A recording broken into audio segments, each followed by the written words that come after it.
Cita, ¿no? Ah, Es verdad, él resucita al tercer día. Pero después de su resurrección, pasa un cierto tiempo antes de ascender al cielo. O sea, no se va de inmediatamente con el Padre. En nuestras celebraciones litúrgicas, nosotros conocemos este periodo como el tiempo de Pascua. Ujú. Después de resucitar y hasta Pentecostés hay un periodo de 50 días. Y antes de Pentecostés, una fiesta antes, un domingo antes, si bien bíblicamente son 10 días, se celebra siempre un domingo antes, es la ascensión. Es decir, después de resucitar y antes de subir al cielo, Jesús pasa 40 días en esta convivencia con los apóstoles, ¿ok? Y con sus discípulos. Se aparece en diferentes situaciones y escenarios. Uh-huh. Eh, Ahí está el relato de Tomás. Uh-huh. Si recordamos, alguien ubica este relato de Tomás, en donde el famoso hasta no ver, no creer, ¿no? Que es de los primeros relatos de la post-resurrección. Uh-huh.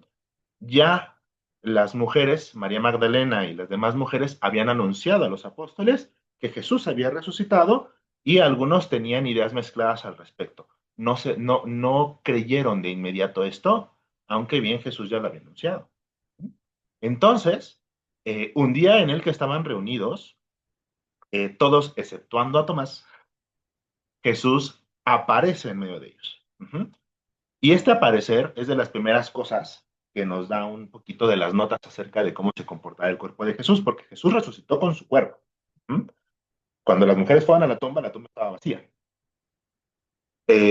Pero Jesús se aparece dentro de una casa en donde estaban todos sus apóstoles, pero estaban encerrados. O sea, ellos estaban escondidos. Uh-huh. Después de la muerte de Jesús, empezó lo que fue la persecución de la comunidad cristiana, y entonces pues los judíos y los romanos estaban buscando apresar a los seguidores de Jesús. Entonces ellos tenían miedo y estaban escondidos. ¿Mm? Entonces, si estás casi casi que a título de búnker, atorado en una casa, ¿mm? Tapeadas ventanas, puertas súper cerradas, la escritura no nos dice que llegó Jesús y tocó la puerta. La escritura nos dice que ahí, en ese espacio cerrado, Jesús, con su cuerpo, apareció en medio de ellos. Les desea la paz, los saluda. Ellos al inicio, pues como se aparece, piensan que es un fantasma y la escritura nos contesta que ante este pensamiento, que no es la primera vez que vemos a Jesús leer el corazón de las personas, ante este pensamiento, este susto que se llevan los apóstoles pensando que es una aparición, Jesús les pide de comer.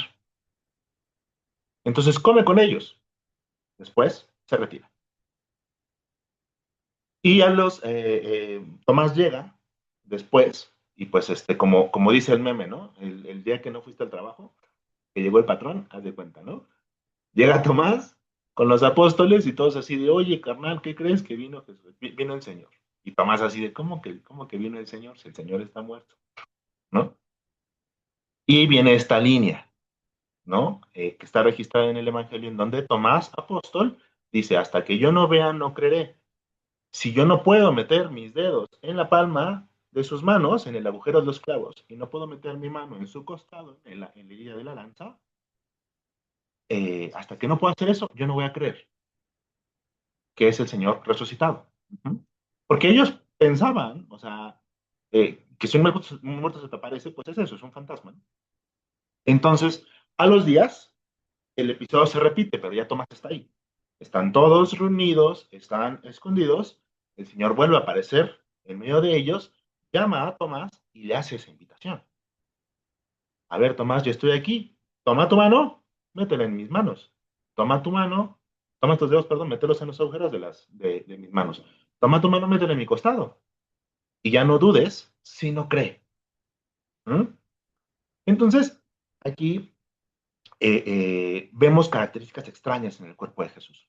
Es un cuerpo físico, es un cuerpo que come, pero es un cuerpo que se puede aparecer. ¿Ok? O sea, se materializa de la nada, por decirlo así. Uh-huh. Está herido porque conserva las heridas de su pasión, conserva un corazón atravesado, pero está vivo. Ujú.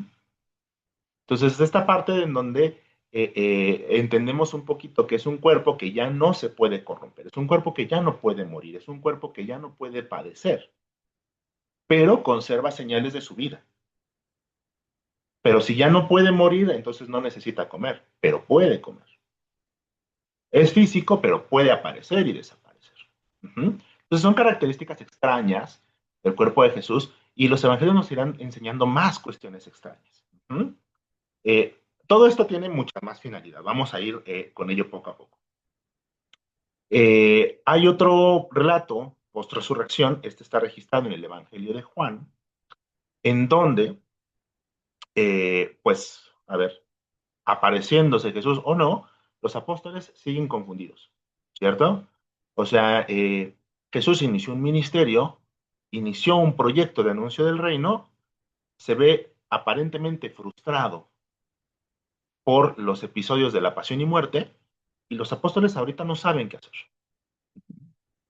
Jesús ya les había anunciado que tenía que morir eh, y que era deseable que se fuera, pero ellos no entienden de qué manera es deseable que mi Señor, mi Rey, mi Salvador, me abandone. Ellos no entienden qué es lo que sigue, cuál es el siguiente paso.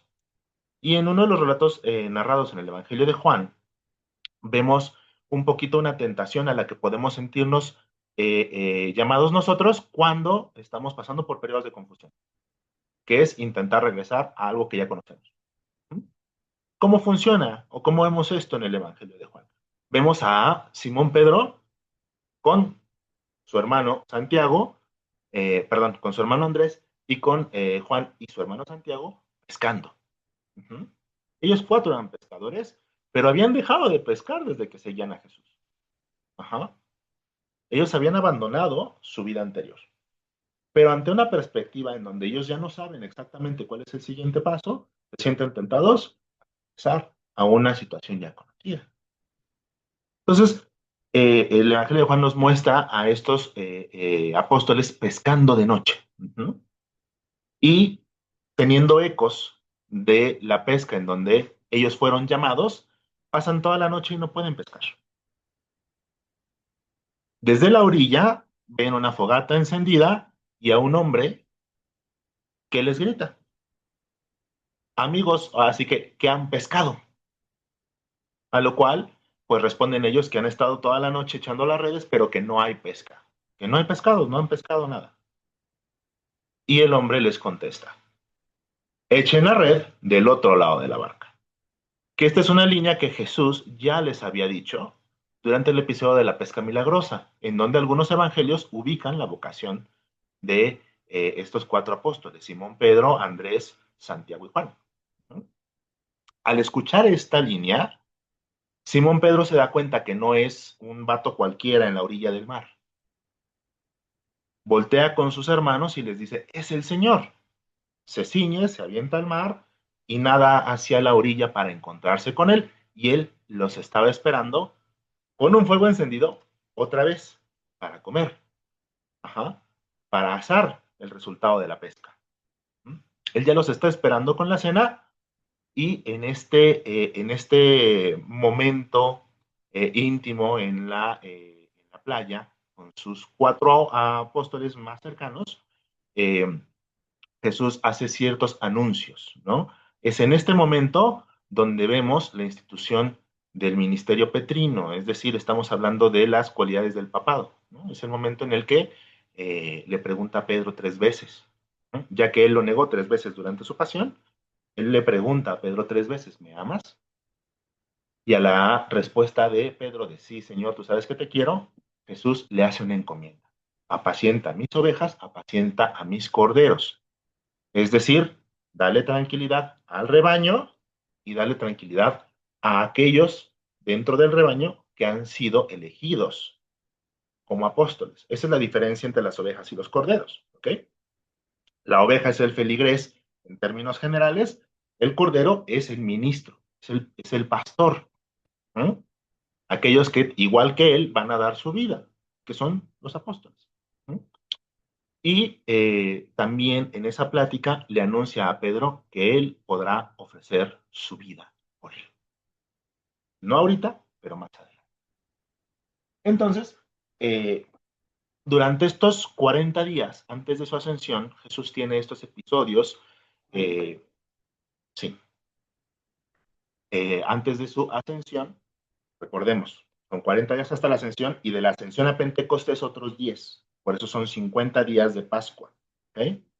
Entonces, durante estos 40 días, Jesús aparece con sus discípulos y sus apóstoles de estas maneras.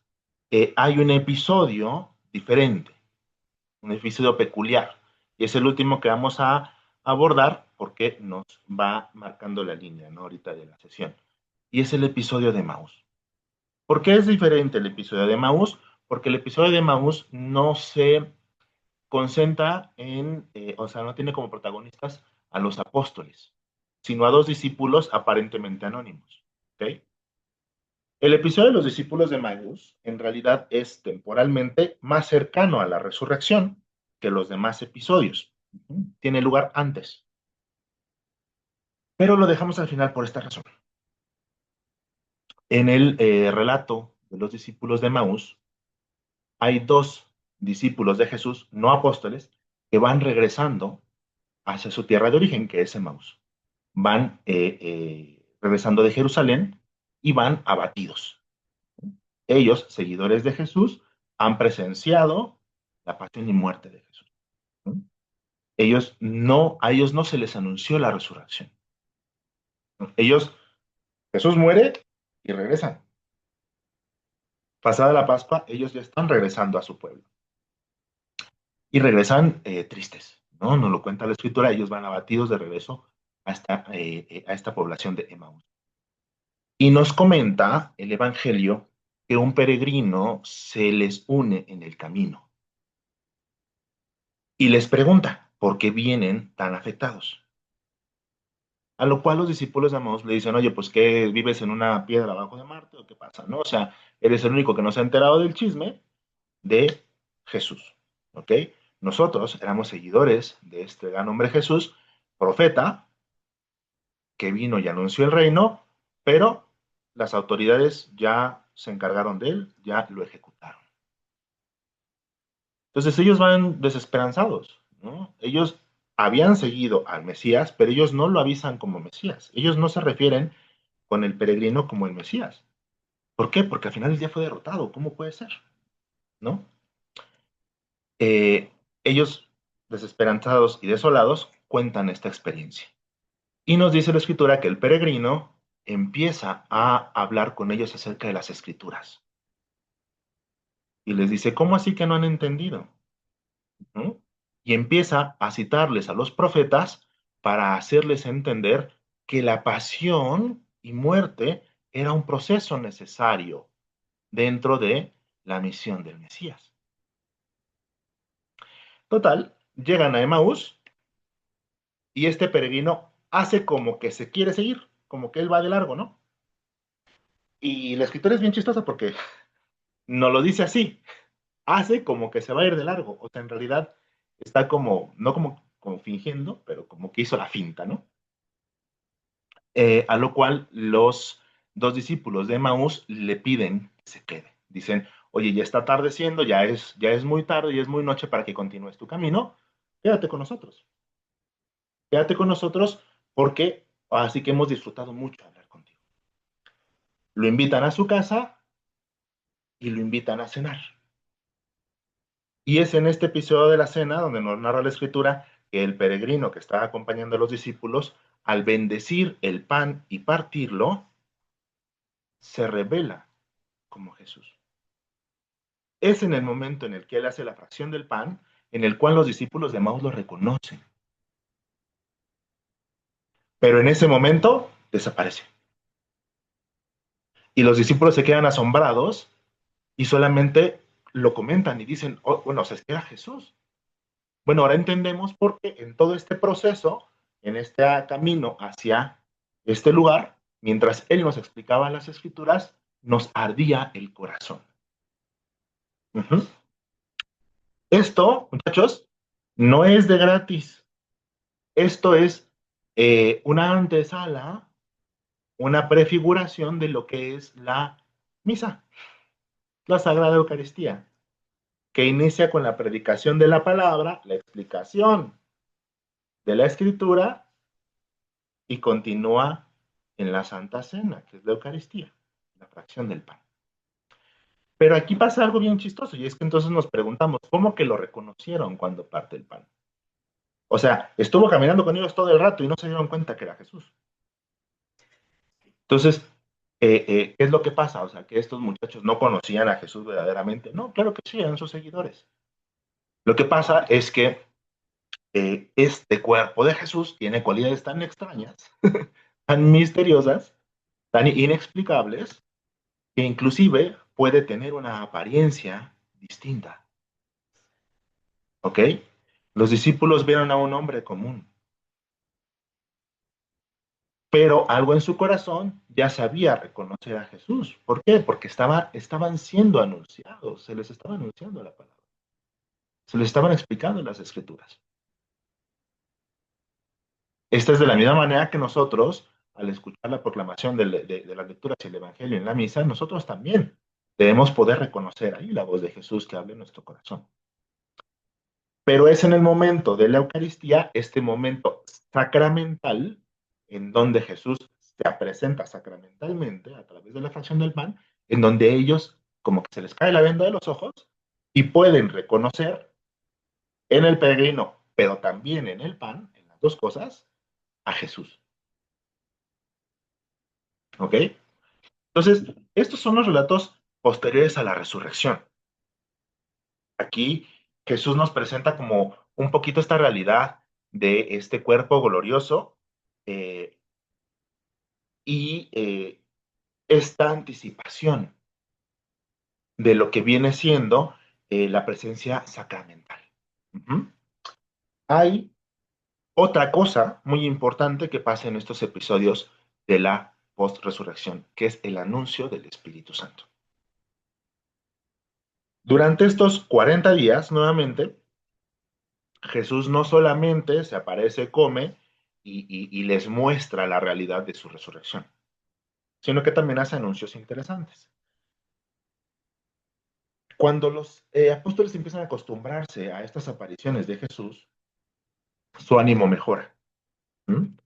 Y en un momento, Jesús les dice, a ver, ya, sí, aquí estoy con ustedes, pero es que yo ya me voy otra vez, o sea, yo tengo que regresar al Padre. Y a los discípulos pues están en modo de acábame de matar, ¿no? O sea, eh, eh, no como dice esta canción, ¿para qué me curaste cuando estaba herido, no?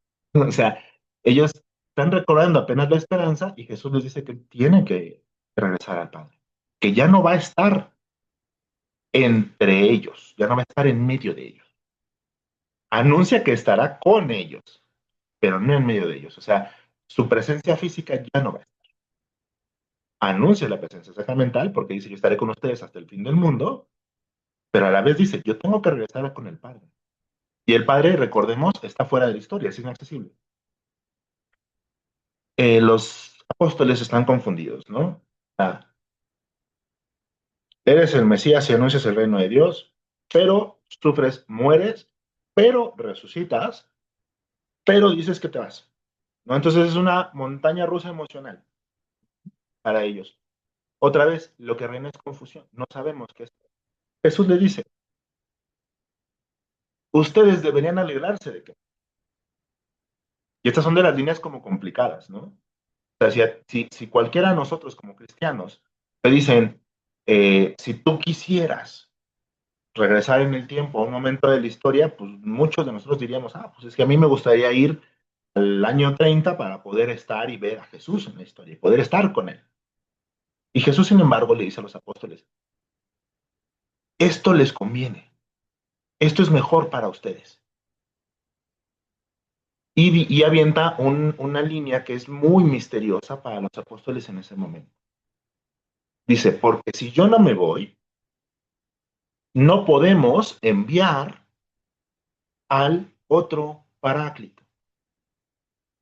Es decir, no podemos enviarles a el siguiente abogado. Entonces los apóstoles están así como ¿de quién me hablas, Willis? O sea, pues tú eres el Mesías, tú eres el bueno. ¿Quién es este otro? ¿Quién más tiene que venir? Y Jesús empieza a elaborar, ¿no? Él será un consolador para ustedes, será un abogado para ustedes. Cuando ustedes sean acusados, no tendrán que preocuparse qué decir, porque Él les va a decir qué tienen que decir. Y les dice dos cosas importantes. Él les recordará todo lo que les he dicho y Él los llevará a la plenitud de la verdad. Esto porque Jesús, para este momento, ya ha dejado muy clara la escritura que todas las enseñanzas que Él daba, no todas eran entendidas. Los apóstoles no cachaban todo lo que Él decía. Se les iba el wifi a cada rato, ¿ok? Entonces, eh, Jesús habla de esta otra promesa que viene después de él.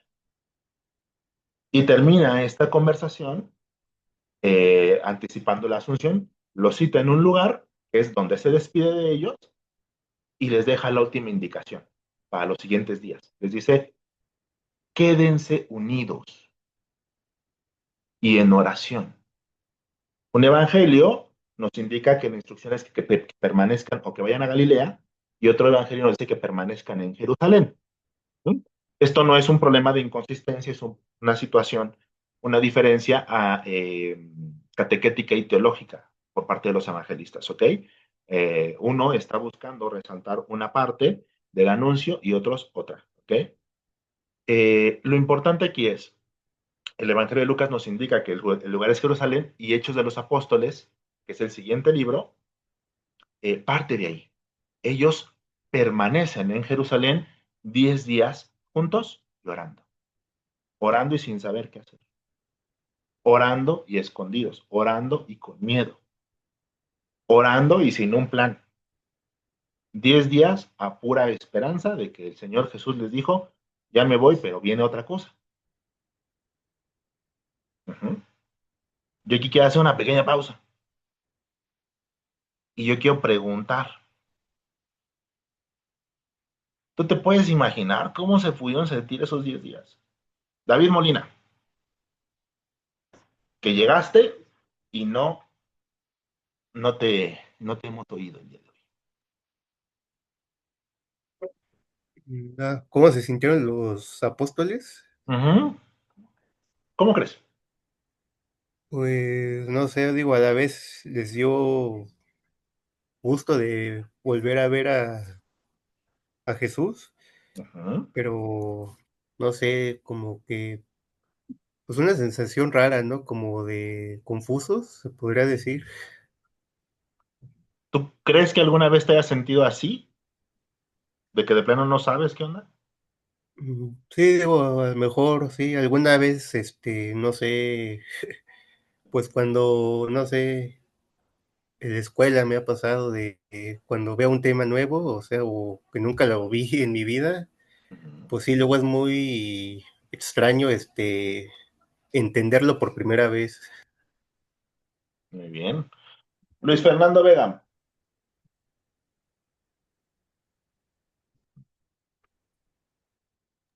Hola, hola.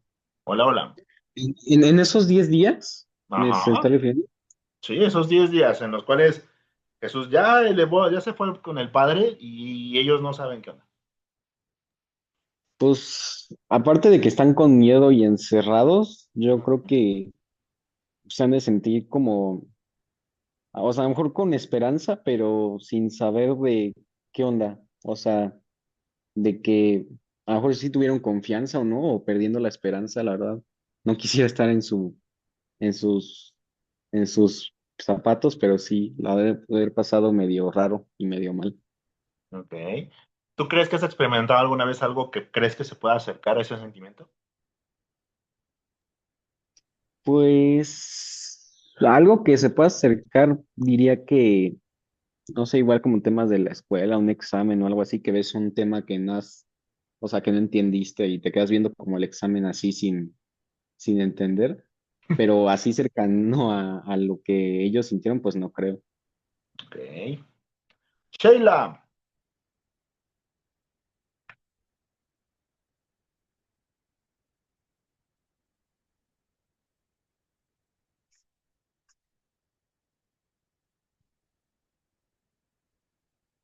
Sheila no nos contesta. Mateo.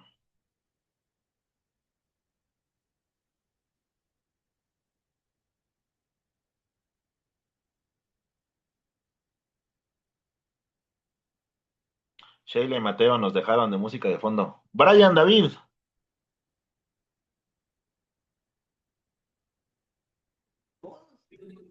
Hola, perdón. Disculpe, cuál Ah, era la pregunta? ah, Ah, ya regresó Mateo. A ver, ahorita voy contigo, Brian. perdóname, es que mi micrófono anda funcionando bien y mucho menos la cámara. Esta computadora es terrible. La próxima solución voy a usar el celular. Ok, me parece perfectamente bien. Para ti la pregunta, Mateo, ¿no? En estos Ujú. 10 días en los cuales Jesús ya se elevó a los cielos, ya no va a volver. Dejó unas instrucciones muy extrañas y muy oscuras a los apóstoles. Ellos permanecen unidos llorando, pero ¿tú Sí. cómo crees que se pudo haber sentido eso? ¿Y tú crees alguna vez haber experimentado algo que te hiciera sentir similar? Realmente no he sentido nada similar, pero yo supongo que ellos han de sentir, pues, espantados, ¿no? O sea, es que me imagino, o sea, es alguien en quien tú confías, alguien que tú amas y sabes que te ama Ujú. advirtiéndote de algo sin saber muy bien a qué. O sea, me imagino llegar a alguno de mis padres a decirme que, uy, ten cuidado con esto. Y se van, ¿no? Desaparece. ¿Qué está pasando, no? Es confusión, miedo raro. Digo, igual, también la seguridad de que, bueno, por lo menos lo tengo de mi lado. Si sabe, pues algo va a ser, ¿no? Para ayudarnos, probablemente. Algo así. Ok, bien, ya empezamos si no tenemos la experiencia, ya empezamos a rascarle algo que se le podría parecer. Muy bien, Mateo, muchas gracias. Ahora sí, Brian David, compártenos tú.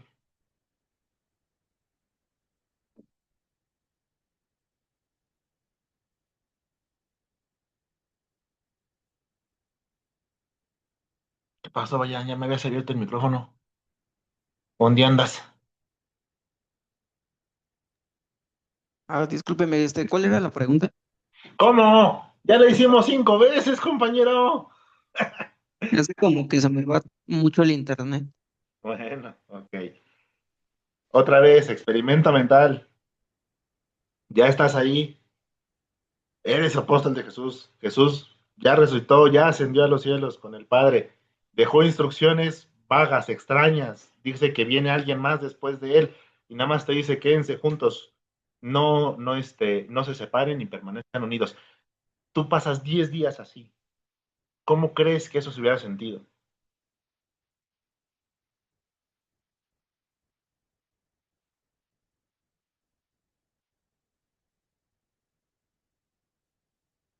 No, bueno. Vamos a brincarnos entonces. Ahí estás. Viene de ahí lo Pues del. yo me habría sentido con una mezcla de emociones. Ujú, Por un lado, sentiría tristeza porque alguien quien admiraba, que me enseñó con amor y que cambió mi vida, ujú, ya no estaría físicamente conmigo. ujú. Sería difícil aceptar que ese momento había llegado. Ok.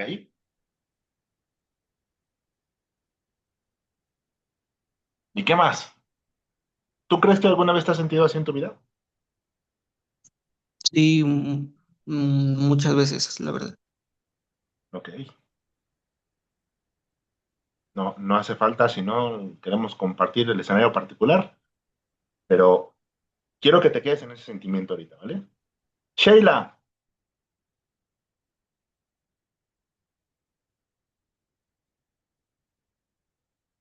es más, voy a aventarme la de a dobles para ver quién responde primero, pero responde una y luego la otra.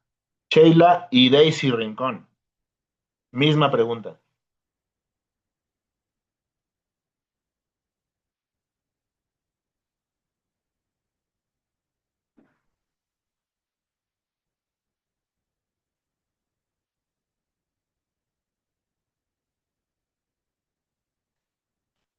Carmen y Mafer.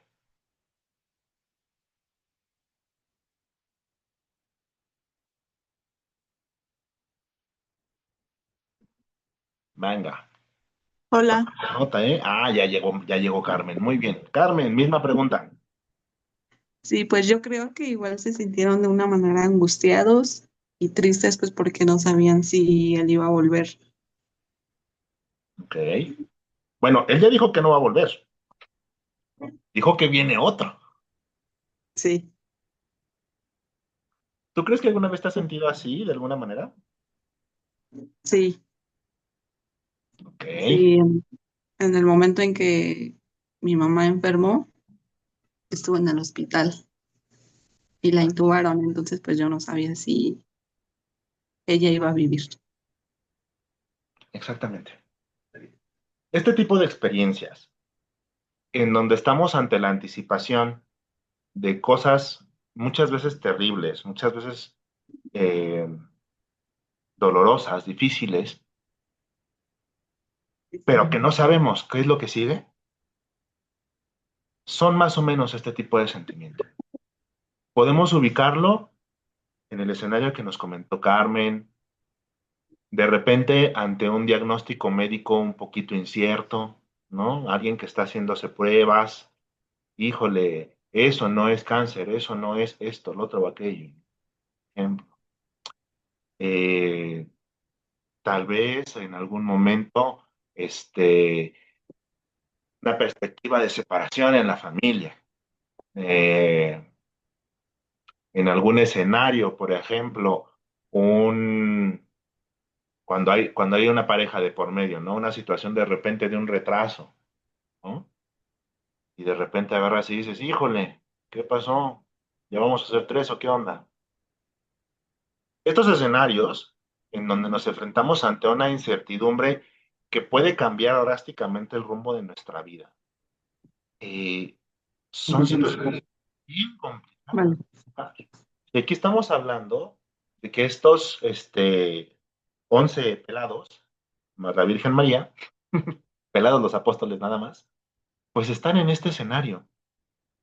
Y el libro de Hechos de los Apóstoles nos los enumera, ¿no? Nos dice que están ahí los 11 y la Santísima Virgen María, ¿no? La Madre de Jesús.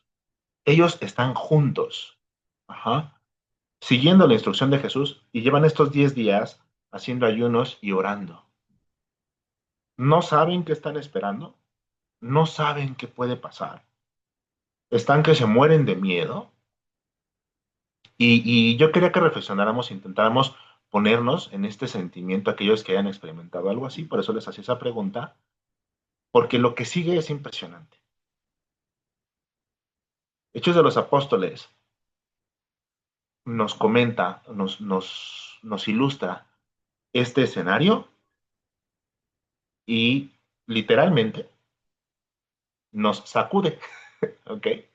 Porque lo que sigue es, de hecho, un terremoto, una sacudida del suelo seguida de un estruendo. Otra vez, la casa de ellos estaba completamente sellada, ¿ok? Porque se estaban escondiendo. Sin embargo, se escucha un estruendo tal que toda la ciudad ubica a dónde viene. Y se acercan desde afuera, así como de aquí, ¿a quién mataron? ¿Qué reventó? ¿A quién le voló el boiler en esta casa? Todos se remolinaron alrededor de la casa. Y al interior de la casa, el prodigio. ¿Ok? Eh, Nos narra Hechos de los Apóstoles que el Espíritu Santo, que para este momento nadie sabía que existía, ¿ok? Jesús lo había anunciado, pero nadie sabía de qué se trataba. El Espíritu Santo desciende en forma de lenguas de fuego que se sitúan en la cabeza de cada uno de ellos. Ellos son inundados completamente de la tercera persona divina de la Santísima Trinidad. Quedan completamente llenos de Dios de una manera que nadie antes había experimentado. Nadie antes había experimentado. ¿Ok?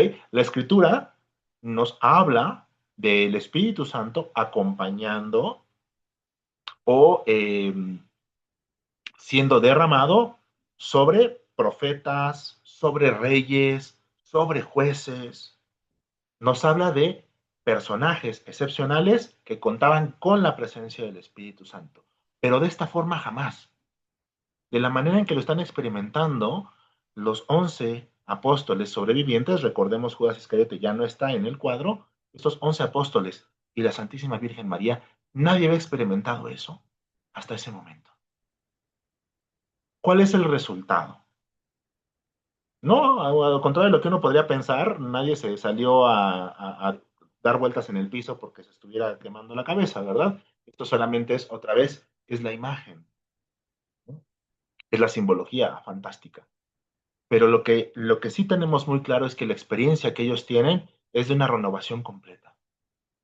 Porque lo primero que ocurre es que estos 11 cobardes que estaban escondidos, de pronto tienen un valor completamente renovado.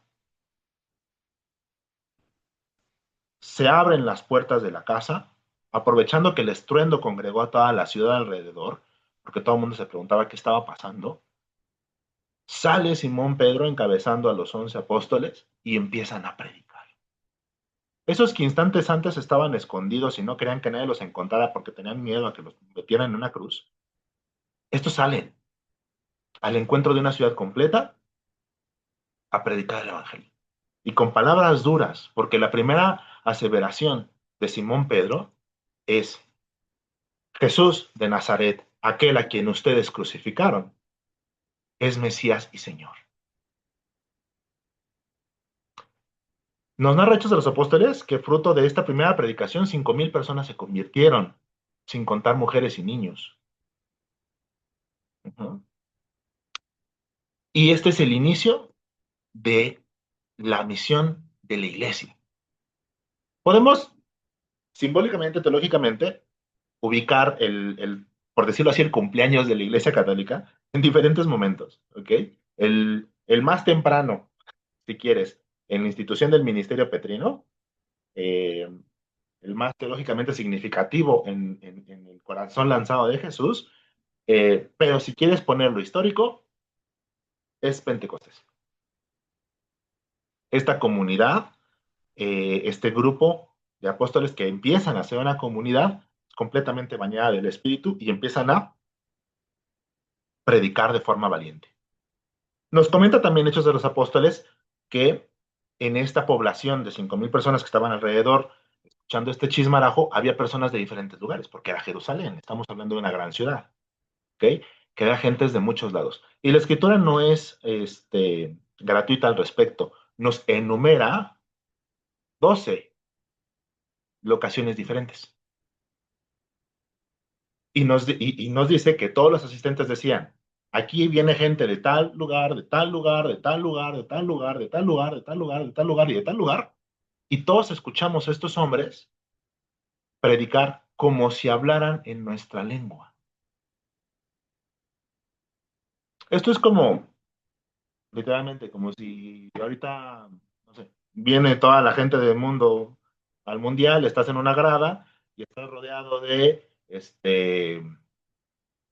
unos nigerianos, unos japoneses, unos alemanes, unos gringos, y tú te pones a platicar y de repente todo el mundo entiende lo que tú estás diciendo.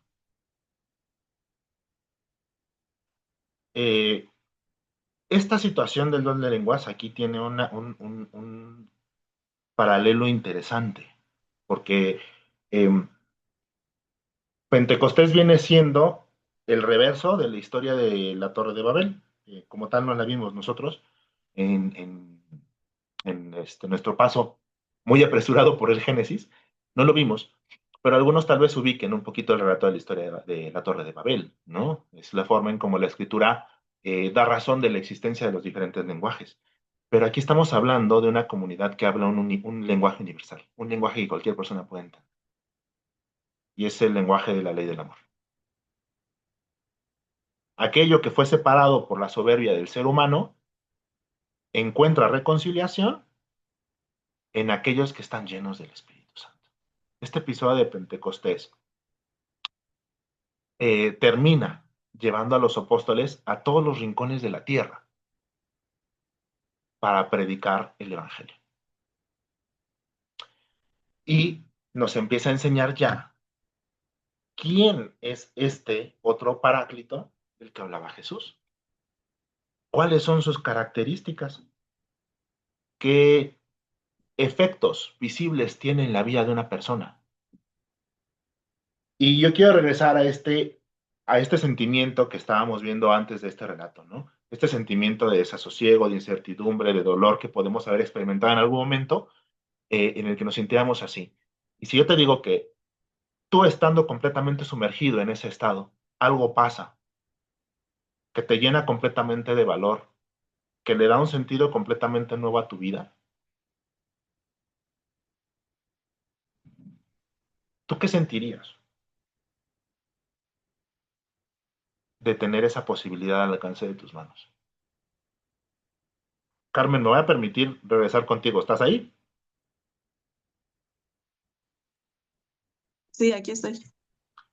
Tú nos compartiste muy personalmente esta forma en la que a ti se te ha presentado ese estado de ánimo, ¿no? Eh, ¿Tú te imaginas o cómo crees que podría ser para ti en ese momento tan delicado en el cual estabas, pues, ante la incertidumbre del estado de salud de tu mami, que de pronto, aparentemente de la nada, en tu corazón surgiera valor, una esperanza inexplicable pero invencible, una certeza de que tienes una dirección y un sentido, al punto de que te saca completamente de ese estado de incertidumbre y de dolor? ¿Tú te puedes imaginar algo así? Sí, pues hubiera sido maravilloso en ese momento. Bueno, pues esos son los primeros efectos que vemos del Espíritu Santo. Sí, hay muchas cosas. Sí está este tema del don de lenguas. Sí están los signos muy vistosos de las llamas de fuego en la cabeza. Sí, vemos a los apóstoles después de este episodio eh, eh, producir milagros inclusive a veces superiores a los del mismo Jesús. Que eso fue una promesa de Jesús, ¿eh? Jesús les dijo, ustedes harán cosas como estas y aún superiores. Sí, Jesús curaba a cualquier persona. Llegó a curar a alguien que le tocó el borde de su manto. Bueno, Pedro llegó a curar personas a través de su sombra. Vemos todo esto, sí, pero lo más importante no son los signos vistosos, otra vez, ¿no? Regresemos a lo que platicamos acerca de los milagros de Jesús. Lo más importante no son los signos vistosos. Lo más importante son los efectos permanentes dentro del corazón de los creyentes. Y esta paz que sobrepasa cualquier entendimiento, esta esperanza que es completamente invencible, este valor que los lleva a aceptar la certeza de su muerte y su martirio y a asumirlo con alegría. Estos son efectos permanentes. Es que para este puñado de hombres, la muerte ya no significa lo mismo. Es que para este puñado de hombres, la vida ya no se trata nada más de el trabajo, ¿no? O sea, días antes estaban queriendo regresar a hacer lo que habían hecho toda su vida y de repente dicen, no, ahora lo veo claro, ahora sé qué tengo que hacer. Y es que esos cuatro pescadores no volvieron a meterse en una barca a pescar, porque toda su vida fue predicar el Evangelio.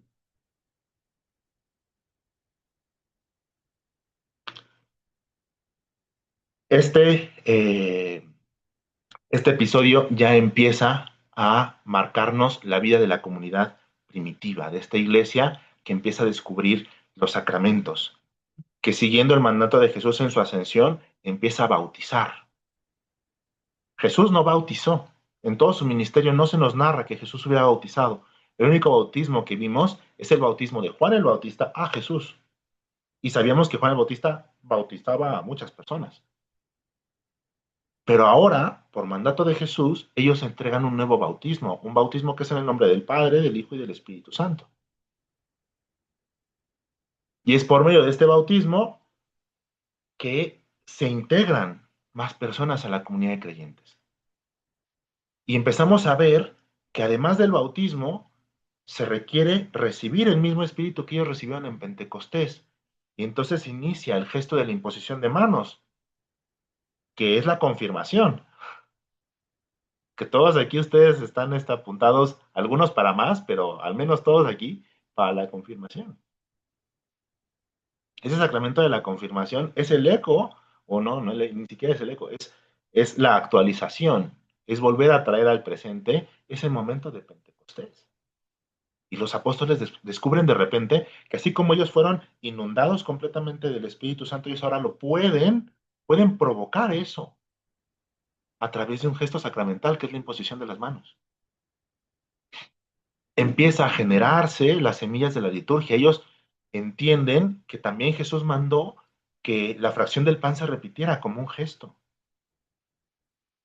Entonces, no saben muy bien qué onda, pero ellos saben que tienen que reunirse y lo hacen el día del Señor, que es el día de su resurrección. El domingo se empiezan a reunir en las casas y eh, eh, eh, estudian y proclaman la palabra, cantan salmos, inician la fracción del pan, cenan juntos, hacen oraciones, empiezan a surgir oraciones tan persistentes que hay oraciones en nuestra misa, hay partes de nuestra misa que son oraciones que se pueden rastrear hasta el siglo I,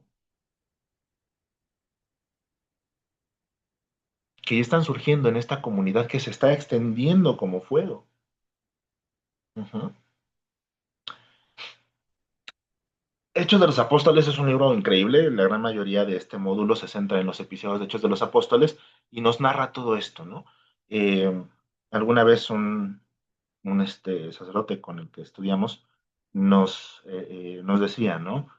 Que el libro de Hechos de los Apóstoles, el libro, o sea, el nombre, perdón, eh, puede desviarnos un poco. Debería entenderse o podría entenderse más específicamente si se llamara el Evangelio del Espíritu Santo.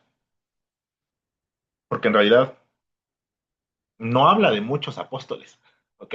Habla de Pablo, habla de Pedro, habla un poco de Juan, que siempre estaba con Pedro, y poco más. O sea, no nos especifica cosas de, no sé, de Bernabé o de Santiago el Menor, ¿no? O de Felipe. Entonces, así como que Hechos de los Apóstoles, pues no es. Pero ¿de qué se trata Hechos de los Apóstoles? Se trata del Espíritu Santo. Del Espíritu Santo inaugurando esta nueva era a través de la iglesia. Esta nueva forma de presencia en donde ya no es Dios el Altísimo, que está completamente inaccesible para mí, ya ni siquiera es Dios el Emanuel, que es Dios en medio de nosotros, ya es el Espíritu Santo, que es Dios dentro del creyente. Es Dios habitando el corazón del seguidor de Jesús. Uh-huh. eh, Milagros más, milagros menos, discusiones con los fariseos más, discusiones con los fariseos menos. Hay un punto en el cual los apóstoles, después de un primer ejercicio misionero y de iniciar prédicas, se vuelven a reunir, porque Pedro tiene algo que decir. Y Pedro dice, a ver, Jesús nos congregó a nosotros y nos congregó a 12. Ya no somos 12, porque el traidor ya se colgó. No somos 12. Falta alguien. ¿Ok? La estructura que Jesús deseó para nosotros está incompleta. Hay un asiento disponible. Conviene que seleccionemos a alguien más. Esto lo convoca y lo anuncia Pedro. ¿Ok? Todas estas son evidencias que tenemos que sustentan el ministerio del papado. ¿De acuerdo? Ahí vemos la autoridad del apóstol Pedro sobre los demás apóstoles como aquel que es igual en dignidad al ser apóstol, pero primero en autoridad. Uh-huh. Él los convoca y dice, tenemos que seleccionar a alguien más. Dialogan, discuten y dicen, bueno, necesitamos que tengan condiciones básicas, ¿no? O sea, que sea alguien excepcional en su vida de fe y que haya conocido a Jesús. Reducen de entre los discípulos que tenían a disposición a 2 personas. a, a Matías y a otro Bernabé. Ajá. No Bernabé Bartolomé, el apóstol, ¿no? Sino otro Bernabé que estaba ahí. Y echando suertes, eligen a Matías como sucesor del lugar que dejó Judas Iscariote para completar nuevamente el número de los 12. Y aquí también ya vemos un poquito la, eh, la conexión, ¿sí? A lo que en nuestra iglesia ahorita es lo que nosotros entendemos como la sucesión apostólica. ¿De acuerdo? ¿Qué es la sucesión apostólica? Que aquellos que reciben el ministerio del orden sagrado, es decir, aquellos que son ordenados diáconos, sacerdotes u obispos, tienen que recibir eso mediante la imposición de las manos de alguien que recibió eso a su vez en una cadena completamente rastreable hasta los apóstoles. Y eso es una continuidad que solamente tiene la Iglesia Católica perfectamente registrada. ¿Ok? Ese primer momento de la elección de Matías se replicó y lo indica Hechos de los Apóstoles en la elección de presbíteros y obispos, mismos cuales ordenaron a otros presbíteros y obispos, de los cuales tenemos documentación histórica, son llamados padres de la iglesia. Aquí hablamos de escritores y de, bueno, autores cristianos y obispos de grandísima altura. Hablamos aquí de Ignacio de Antioquía, hablamos aquí de Clemente Romano, hablamos aquí de eh, Irineo de León, ¿ok? Diferentes personajes que recibieron esta imposición de las manos de forma seriada y que a su vez la pasaron y, no sé, nuestro cardenal Carlos Ayarretes, ¿ok? Los obispos que han visitado nuestra parroquia, ¿no? Monseñor Héctor Mario, Monseñor Acero, todos ellos han recibido esta orden sagrada a través de una imposición de las manos de alguien que puedes rastrear hasta este momento. Uh-huh. Esto es la asociación apostólica y ya traza lo que es la estructura jerárquica de la iglesia.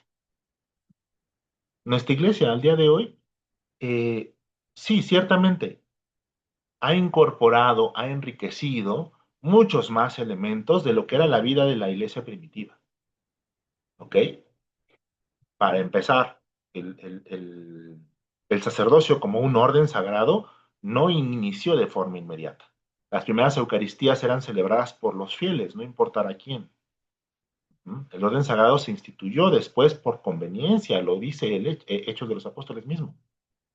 Dice, debe haber aquellos que serán ordenados presbíteros, tienen que ser personas dedicadas a la ofrenda de sacrificio, es decir, tienen que dedicarse, o sea, el propósito total de su vida es ofrecer la Eucaristía, acción de gracias. E instituye personas que los ayuden, que son los diáconos. ¿Ok? Y todo esto se va enriqueciendo, pero nuestra iglesia al día de hoy sustenta, encuentra su identidad en este momento de la historia, esta comunidad de discípulos y apóstoles de Jesús, conducidos decididamente por el Espíritu Santo, entienden la misión de hacer crecer esta comunidad con estas características. Es una comunidad que es orante, es una comunidad que es testigo, es decir, que anuncia públicamente al Mesías como su Señor, y es una comunidad unida. Una de las cosas más bonitas, pero a veces más extrañas, tal vez para nosotros de escuchar en Hechos de los Apóstoles, es este momento en el que Hechos nos empieza a describir la comunidad como pues es que es literalmente es un paraíso, ¿no?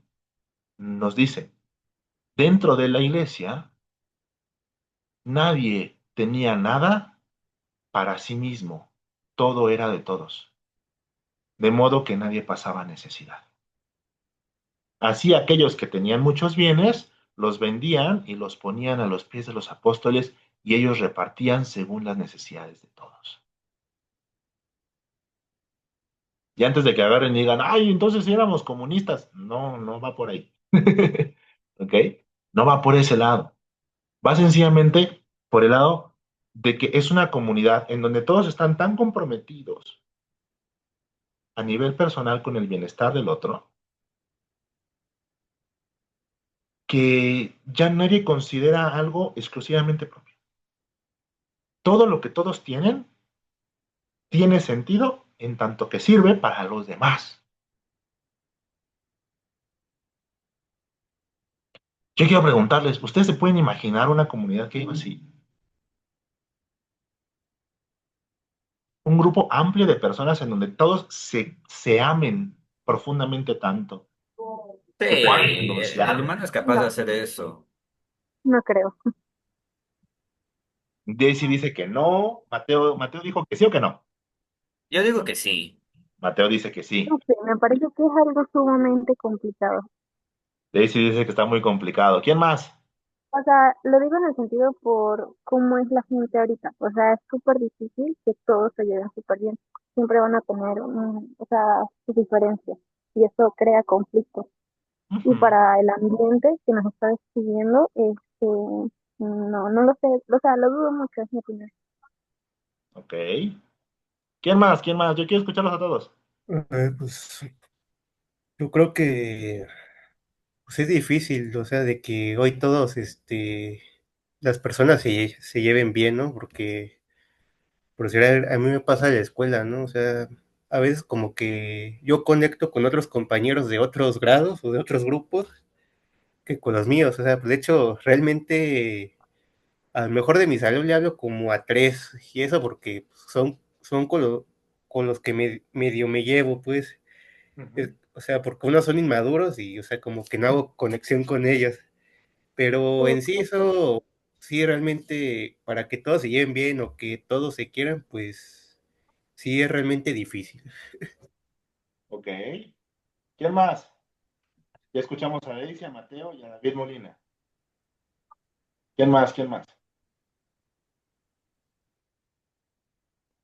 Yo digo que, bueno, concuerdo con lo que dijo Daisy, ya es como muy difícil en esta época hacer ese, por ejemplo, esa utopía de que sí, todos nos amamos, todos compartimos nuestros bienes y nada es nuestro, pero también depende de la sociedad o en la educación de que se les dé a las personas que van a como vivir en esa zona.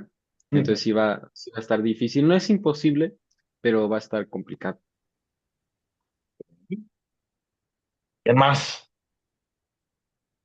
Maya. Pues la verdad, tal vez sí. Bueno, en mi caso, pues yo siempre llevo una buena relación con todos. Incluso me han dicho que sé de desenvolverme muy bien, ¿no? Ok. Pero son muy pocas las personas que están también para eso. O prefieren, bueno, se dividen en grupos y como que esos grupitos no se van entendiendo. Entonces, por una parte sería sí y por otra no.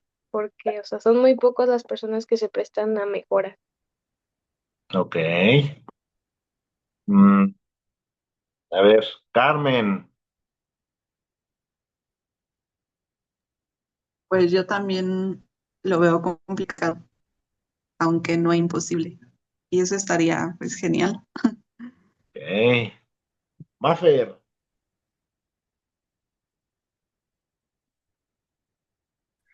Pues también lo veo complicado y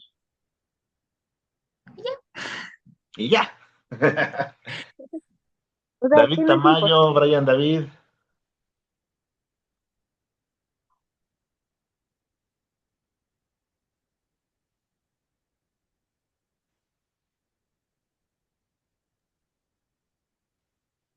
Ok. Pues yo digo que hoy en día las personas a veces sí y a veces no nos llevamos bien, Ujú. pero pues, hay cosas que nos unen y otras que nos separan. Ok. Tamayo, nada más faltas tú.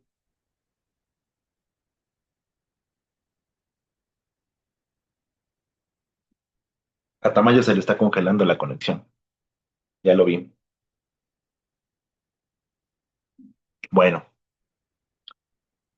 el único que así a la primera agarró y dijo, no, no, no, sí se puede, fue Mateo. Quiero escucharte, Mateo. A ver, ¿por qué tú crees que sí es bien factible? A ver. Hola. Sí, ok, ya. Perdón, sí me escucha. Sí, claro que sí.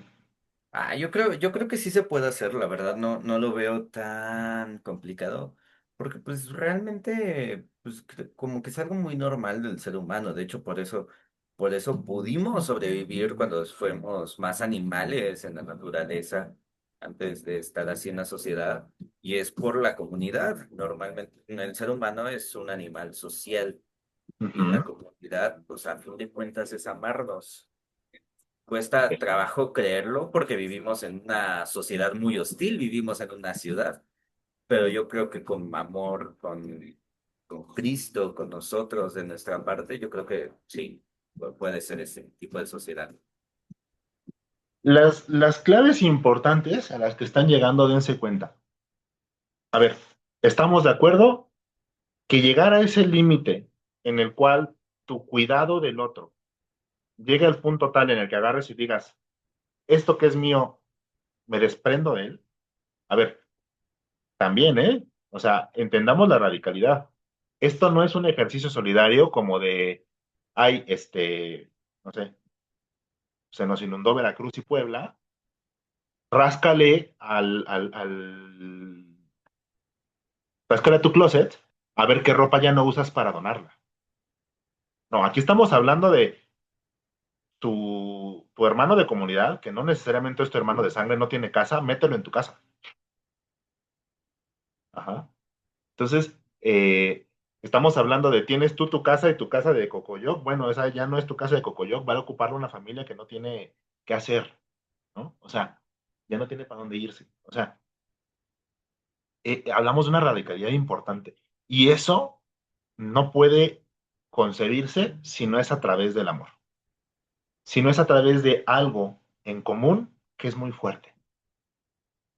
Y Mateo lo dijo, ¿no? O sea, con Cristo sí se puede. Pues sí, con Cristo sí se puede. Con el Espíritu Santo se puede. De otra forma está difícil, porque en lo chiquito es fácil, ¿no? Tú agarras a las personas que están en tu casa, tu papá, tu mamá, tu hermano, tu hermana, tal vez tu tío, tal vez tu abuelita, compartes con ellos todo, sí, sí, sí, sí, Simón. Vete a lo que sigue más afuera, pero que igual sigue muy cerca. Ah, tu mejor amigo, tú podrías quitarte tu camisa a dársela a tu mejor amigo si tiene frío. Sí, Simón. Vete más lejos. Vete con tu vecino de 2 casas a la izquierda.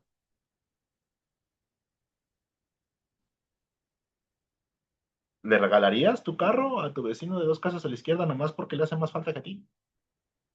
Ah, es que, pues que chambé, ¿no? Ya está más complicado. Ya está más complicado. Agarrar y decir, mi vecino de 2 pisos arriba se quedó sin trabajo desde hace 3 meses, ya no tiene para comer. De que consiga trabajo, vente carnal, cena conmigo. Tenemos hasta dichos, ¿no? El muerto y el arremado a los 3 días, ¿sí o no? Pero esta comunidad lo logra. Y otra vez, no estamos hablando de familia, nada más. Estamos hablando de que probablemente se conocieron en ese episodio de Pentecostés, en el cual fueron los dos de chismosos, pero uno llegó por la calle de Madero y otro llegó por la calle de Moneda. Y llegaron de chismosos y se encontraron a los apóstoles aquí predicando, y ese fue el primer día que se conocieron. Y lo lograron porque tienen una cosa en común. Experimentaron el Evangelio, experimentaron a Jesús.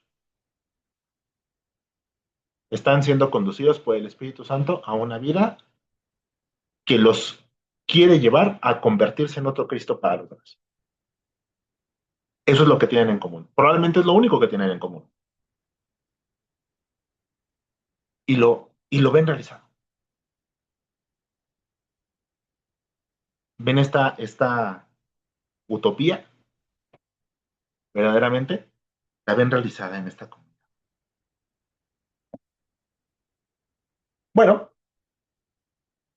dentro de todo este panorama, Hechos de los Apóstoles, de repente empieza a desviar el relato un poquito a un sujeto bien extraño, un tal Saulo de Tarso, que estudió con uno de los más grandes rabinos del siglo I, el rabino Gamaliel, fariseo él de formación, absoluto celoso de la ley judaica, que ante este fenómeno de estos cristianos extraños, locos, que dicen que Jesús era el Mesías y que ahora están cuidando a todos los huérfanos, viudas y pobres, que se juntan con cualquier variedad de personas, que están convirtiendo publicanos, que están cenando con prostitutas y con bandidos, y que anuncian el reino de Dios. Este tal Saulo de Tarso agarra y dice, mi deber como judío es alinearme con las autoridades y vamos a acabar con esta bola de herejes. Saulo de Tarso aparece por primera vez en Hechos de los Apóstoles junto al primer mártir cristiano. Esteban, protomártir, es un discípulo de Jesús que fue convertido en todo este esfuerzo misionero y que él, predicando, es lapidado. Se encuentra con un grupo de maestros de la ley hostiles y todos lo apedrean hasta matarlo. Es el primero en dar la vida por Jesús que aparece registrado en las escrituras. Por eso le llamamos protomártir, es decir, el primer mártir. El primero que dio su vida por el evangelio se llamaba Esteban. Y Saulo de Tarso estaba ahí, y Saulo de Tarso auspició esa lapidación. Vio esto y su celo se encendió y empezó a realizar viajes para perseguir a los cristianos. Él se encontraba camino hasta esta ciudad que se llama Damasco, ¿no? Y yendo camino hacia esta ciudad para seguir con sus investigaciones y denuncia de las comunidades cristianas, en este camino él tiene una experiencia mística. ¿En qué consiste? Tú y yo no nos lo podemos imaginar. ¿Qué es lo que nos narra Hechos de los Apóstoles y qué es lo que mismo Pablo narra después en su epístola a los Gálatas? Que el camino hasta esta ciudad se encuentra de una forma inexplicable, se encuentra con Jesús. Él no sabe que es Jesús, porque él no vio, no conoció de vista a Jesús de Nazaret. Pero tiene un encuentro que él puede entender, que es un encuentro con lo divino. Una luz le deslumbra y lo deja ciego. Si recordamos lo que hemos hablado de los milagros, otra vez, ¿quién es un ciego? El que no encuentra sentido, aquel que no puede descifrar su realidad, aquel que no entiende la finalidad de la historia. Ese es un ciego. Es deslumbrado por la divinidad, queda ciego. Y en esta ceguera, en este deslumbrarse, escucha una voz que le dice, Saulo, Saulo, ¿por qué me persigues? Él entiende que esto viene de Dios. No sabe que es Jesús. Entonces Saulo agarra y dice, Señor, ¿yo cuándo te he perseguido? Y es cuando esta voz le dice, es que estás persiguiendo a mis hermanos. Y al perseguirlos a ellos me persigues a mí. O sea, Jesús se identifica con su iglesia. Por eso decimos que la iglesia es cuerpo místico de Cristo. Jesús se identifica con su iglesia. Jesús dice constantemente, estos, donde estén estos, yo soy ahí. No me representan, no van como enviados, nada más, no son emisarios, nada más. No. Ahí donde estos están, yo estoy, yo soy. Donde ellos están reunidos, yo estoy. Yo me presento. Ahí donde ellos actúan, yo actúo. Jesús mismo es el que se identifica. Él es el que dice, son mis hermanos, es a mí. Esto va mucho más allá de lo que quieras con mi carnal, conmigo. No, no, no, eso está mucho más allá. ¿Ok? Y ahí es el momento en donde Pablo entiende que está equivocado. Literalmente Dios agarró y le dijo, hola, yo soy Dios, soy Jesús de Nazaret, estás persiguiendo a la iglesia cristiana, me estás persiguiendo. Pablo no puede contra eso. Él es un celoso guardián de la ley, es un amante de Yahvé, del Yahvé del Antiguo Testamento. Y este Yahvé del Antiguo Testamento le está diciendo aquí y ahora, yo soy Jesús de Nazaret. Queda estupefacto, como sea que pueda, llega a la ciudad y recibe como última instrucción de esta voz buscar a un anciano en esa ciudad. Este anciano, es decir, este presbítero, es el presbítero de la comunidad de Damasco, se llamaba Ananías. Ananías, al encontrarlo, Saulo llega ciego con sus siervos, lo conducen, llega a la casa de Ananías. Ananías lo reconoce. Ananías sabe quién es. Sabe que este es un fariseo de renombre, que además es ciudadano romano, y sabe que ha estado en la campaña persiguiendo a sus hermanos cristianos. Pero Ananías lo recibe, porque Ananías sabe que acaba de tener un encuentro. Él recibe instrucción de parte de Ananías, es decir, recibe la catequesis. No nos lo dice explícitamente, pero es perfectamente razonable que es Ananías quien lo bautizó y quien le impuso las manos, y Ananías cura su visión. A través de la imposición de las manos, dice Hechos de los Apóstoles que a Pablo se le cayeron como escamas que tenía en los ojos, y a partir de ese momento pudo volver a ver. Saulo de Tarso es entonces empezado a ser conocido como Pablo, Pablo el apóstol. Habiendo recibido la instrucción dentro del Evangelio por parte de Ananías, Pablo está completamente encendido y empieza a hacer viajes misioneros por sí mismo. Pero Pablo empieza a hacer unas cosas bien raras, porque hasta ese momento la comunidad de apóstoles de Jesús anunciaba el Evangelio a los judíos, porque ellos eran el pueblo de Dios. Jesús era judío y Jesús vino por los judíos.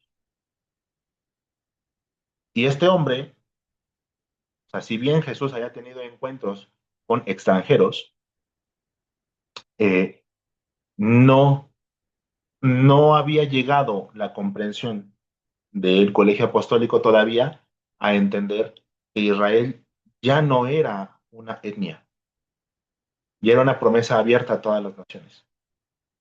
¿Ok?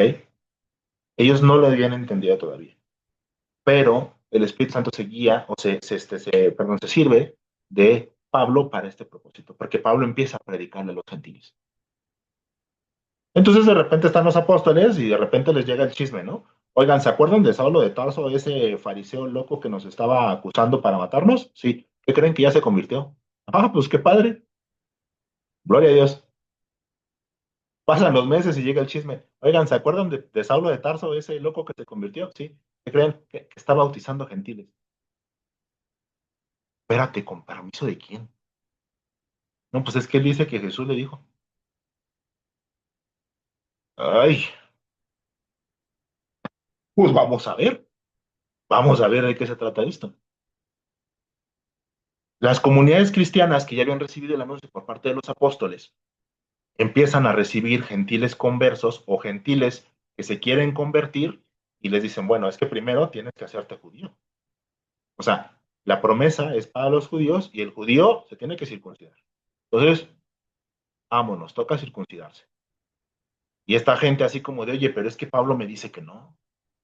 Pablo dice que las obras de la ley ya están muertas. No, pues este Pablo, ¿quién es? O sea, nos está metiendo desorden aquí. ¿Este vato qué onda? Entonces empieza a encontrar Pablo resistencia en las comunidades. Y él entiende, dice, es que no puedo actuar con una legitimidad. O sea, yo entiendo que tengo una misión que me fue legada directamente por parte de Jesús. Pero le cuesta trabajo. Le cuesta trabajo porque le cuesta viajes y le cuestan años. Pero llega a la comprensión de que no puede actuar sin la legitimidad de la estructura de la iglesia. Es entonces cuando viaja a Jerusalén. Nos dice la escritura que viaja a Jerusalén para buscar entrevistarse con Simón Pedro, pero solamente se encuentra con Santiago. Santiago el mayor era la cabeza de la iglesia de Jerusalén. Se entrevista con Santiago. Santiago era entre los líderes de comunidades cristianas de las más conservadoras. Santiago lo manda por las cocas. Santiago le dice, no, a ver, estas cosas que tú estás diciendo, o sea, sí que bueno que reconozcas que Jesús es Señor, pero esto está muy extraño, está muy alienígena. Al final, sí logra encontrarse con Simón Pedro en otra ocasión, se entrevista. Simón Pedro queda contrariado porque algo en su corazón le dice que eso va bien, pero es que no le hace sentido.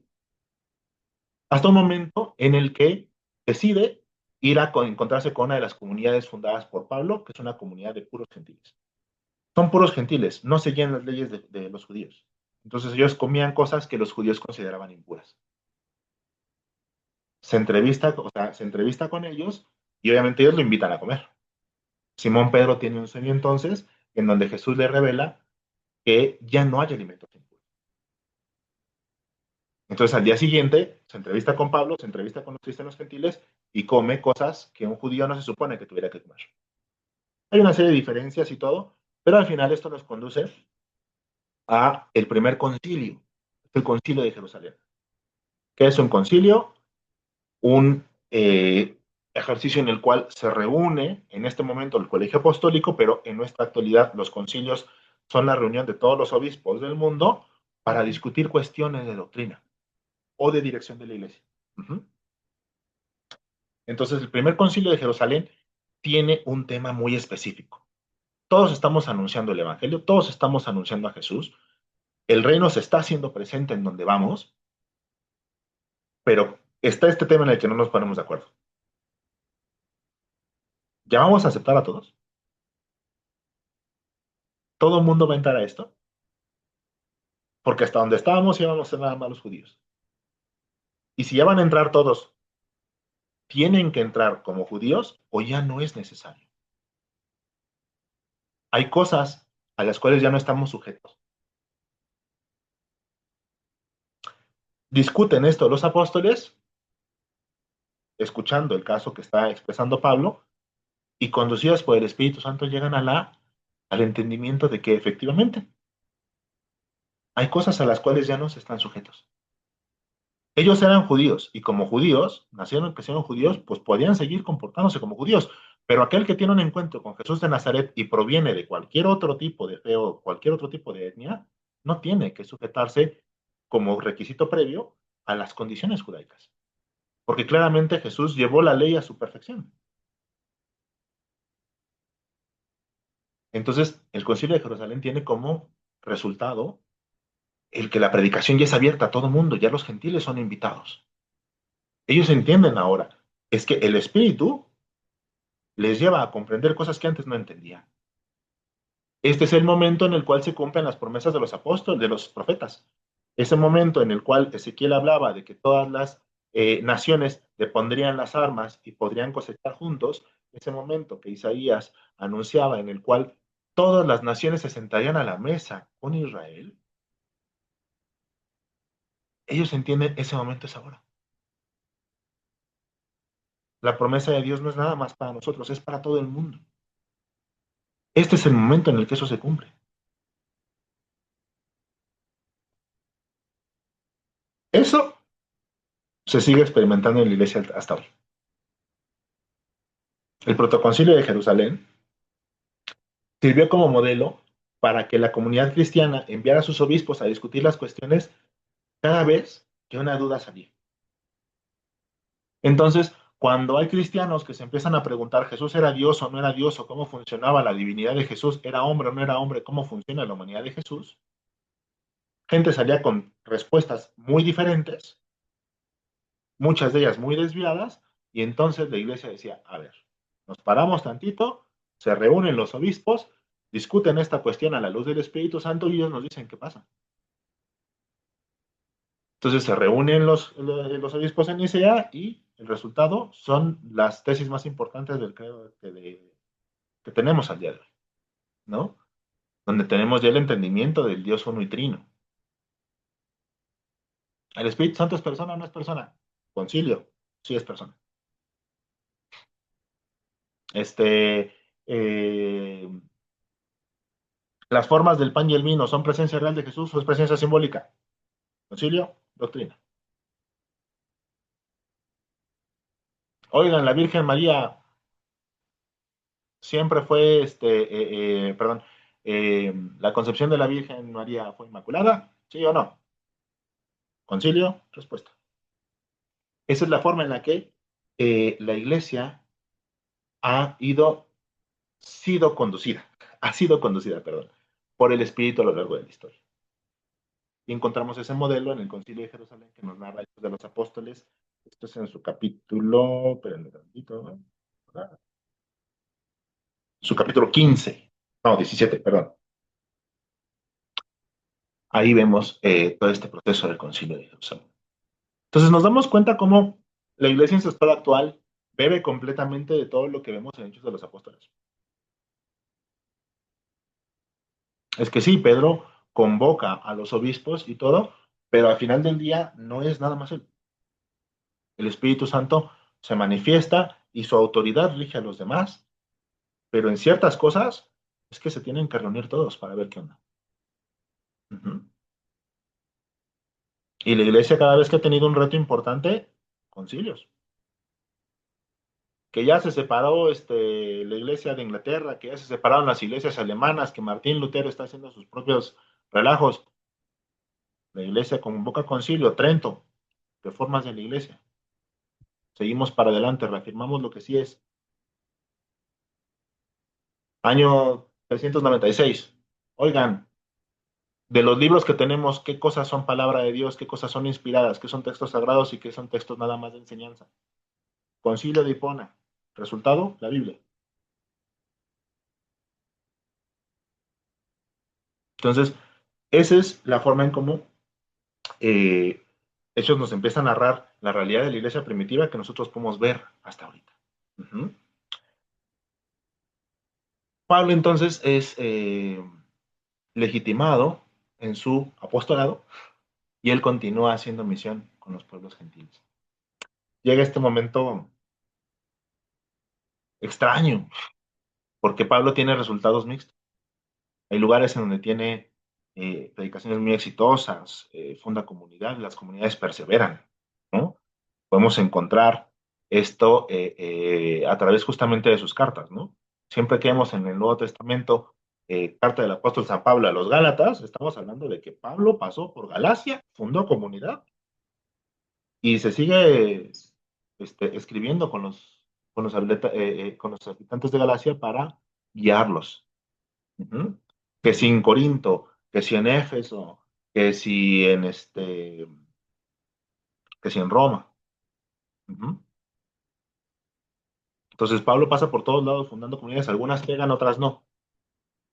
Pablo pasa por Atenas y en Atenas tiene una experiencia que no resultó tan bien como esperaba, pero nos deja una enseñanza bien interesante.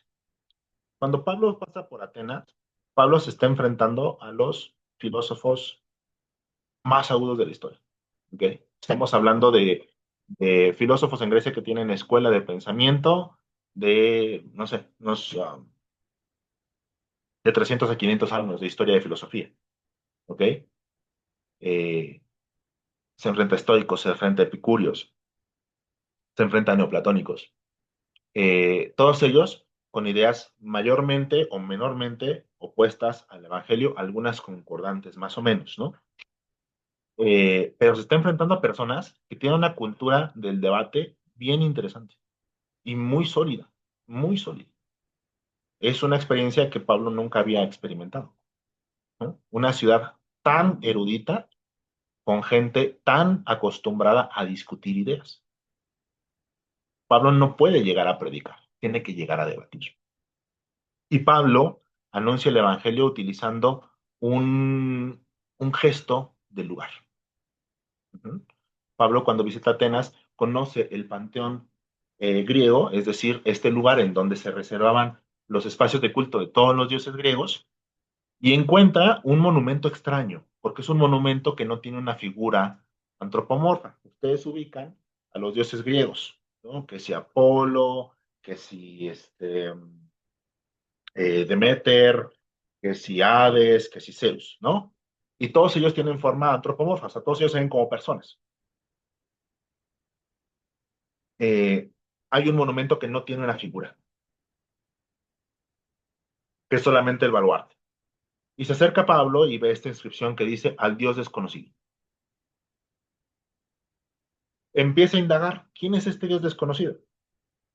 Sucede que los filósofos en Grecia, después de mucho estudiar y mucho discutir, principalmente hablamos aquí de neoplatónicos y aristotélicos, empiezan a intuir una cosa, empiezan a intuir el monoteísmo, empiezan a llegar a través de la razón a la conclusión de que muy probablemente no hay un panteón de dioses, sino un único Dios que está detrás de todo, pero no sabe nada de él, porque no tienen mitos acerca de él. Dicen, es más fácil pensar que detrás de todo el entramado del cosmos existe una sola inteligencia, no un montón de personajes llenos de pasiones, sino una única inteligencia que sostiene la existencia de todo. Pero ¿quién es este vato? No sabemos, no tenemos mitos al respecto de él. Zeus no es, no sabemos quién es. Entonces dice Pablo, bueno, este Dios desconocido que ustedes están venerando aquí, que están intuyendo, pero que no saben quién es, ese que ustedes enseñan sin saber quién es, yo sí sé quién es Jesús de Nazaret. Bueno, la respuesta y la recepción de los filósofos en Atenas fue muy mixta. La verdad es que no fue particularmente una misión exitosa, pero Hechos de los Apóstoles recoge ese episodio porque nos deja aquí una de las enseñanzas, si me preguntan a mí, más hermosas de nuestra iglesia. Y es el entendimiento de que si bien Dios se autorrevela a través de esta historia de la salvación, recuerden, este es nuestro último módulo de historia de la salvación en realidad, ¿eh? Si bien Dios se ha autorrevelado a lo largo de toda esta historia de la salvación, incluso si estás lejos de esta historia, incluso si esta no es la historia de tu pueblo, incluso si esta no es la historia de tus ancestros, incluso si esta no es la historia de tus naciones, hay una semilla. Nosotros en la teología católica le llamamos los preámbulos de la fe, los preámbula fidei. Hay una semilla en el corazón del ser humano que lleva a buscar a Dios en todo sentimiento religioso, aún el que está más alejado del cristianismo. Y Dios se sirve de esos semillitas para preparar al ser humano a recibir la revelación. Para que uno que ha buscado a Dios en otros lados, cuando recibe el anuncio del auténtico evangelio, algo en tu corazón dice, ah, clic, esto es. No sé cómo, pero esto es lo que yo buscaba. El hombre, por sus propias potencias, no puede alcanzar el conocimiento de lo divino, pero lo busca y lo divino se hace razonable.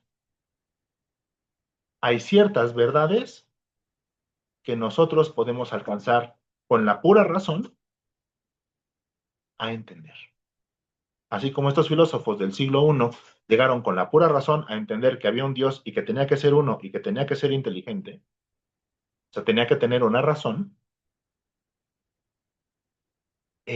así, a través de la razón, nosotros podemos llegar a esas y otras conclusiones que no son la verdad completa, pero que nos preparan a recibir esta verdad cuando nos la encontremos en el anuncio del Evangelio. Entonces, es sumamente bonito este episodio de Pablo en Atenas, porque es lo que está detrás de muchas estrategias misioneras. ¿Ok? El ejercicio misionero del cristiano bebe de esta experiencia de los apóstoles y particularmente de Pablo, que es de quien más se abunda, para entender cómo te puedes acercar a una persona a hacerle el anuncio. Y es eso, es partir de las cosas que puedes encontrar en común. Porque Dios se ha buscado hacer encontradizo de todos nosotros. Aun cuando has estado como súper lejos, aun cuando hayas pasado 2, 3, 5, 10, 20 años completamente alejado y sin preguntártelo, Él ha estado buscando momentos para hacerse encontradizo de ti. Y esos momentos van a tener sentido en el momento en el que recibes el anuncio. Cuando tú recibes el anuncio, de repente dices, ah, sí, aquí, acá, acá, en este momento de mi vida, en este momento de mi historia, cuando esto me pasó, cuando entendí esto, cuando me pasó esto, cuando sufrí esto, ahí estaba Él. Entonces, eh, este libro Hechos de los Apóstoles nos pinta todo este panorama de esta iglesia primitiva tan hermoso. Y nosotros podemos encontrar las trazas de eso en nuestra experiencia de la iglesia al día de hoy. Claro, si estás. Porque si tu experiencia de la iglesia nada más es lo que ves en los medios y cuando vas a misa de tu prima de 15 años, pues no, no lo vas a experimentar porque no estás. Ujú. Pero cuando te acercas, tú puedes ver las trazas de todo esto. Ujú. Hace ratito que hablábamos de la comunidad y todo esto, eso los dije en el primer módulo de Kerigma, ¿no? Maya, Maya es familiar de uno de mis hermanitos de comunidad. Ujú. Maya es familiar de mi hermano Eloy en comunidad.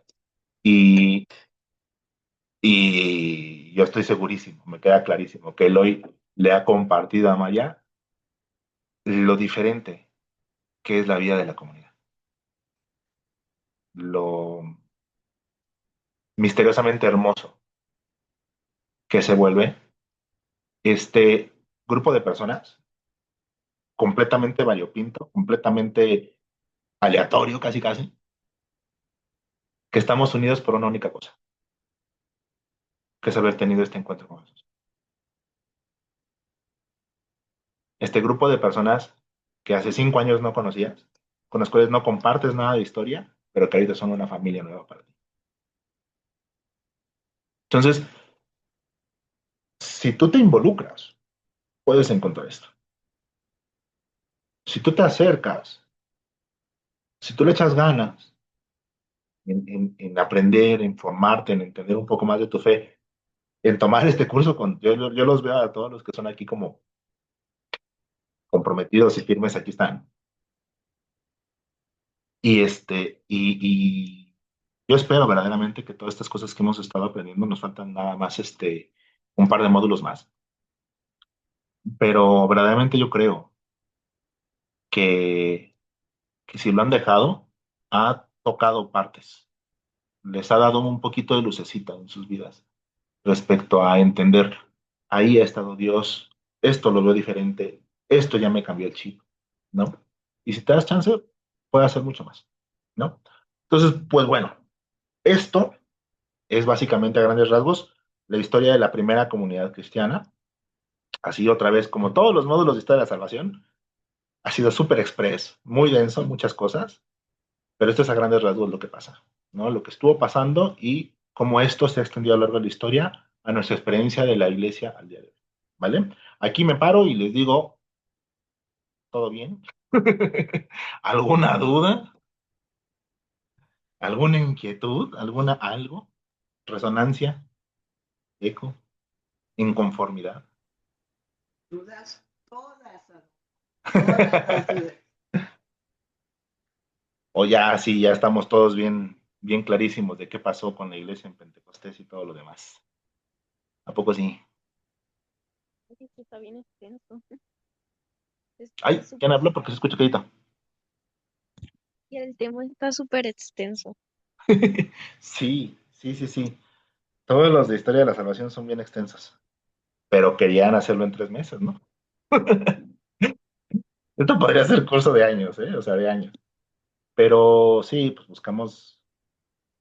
La Me manera. cuesta trabajo, pero busco ser sintético. Bueno, En este módulo en particular no tengo material de apoyo ahorita. Si puedo encontrar, hace como 2 años, encontré una serie que es como una adaptación muy libre, a Hechos de los Apóstoles, como si Hechos de los Apóstoles estuviera pasando el día de hoy. ¿Ok? Si la encuentro, se las paso. Yo no sé realmente qué tanto de lo que les mando ahí de material de apoyo han visto. No sé si alguien ya se puso a ver Casa de David. No sé si alguno ya estuvo viendo los videos que de repente les mandamos. Pero pues yo se los mando, ¿no? Ahí por si quieren echarle un ojito. Y no sé, no sé, no sé. Aquí hay gente todavía. Karen Urbina, apareciste y desapareciste mucho el día de hoy.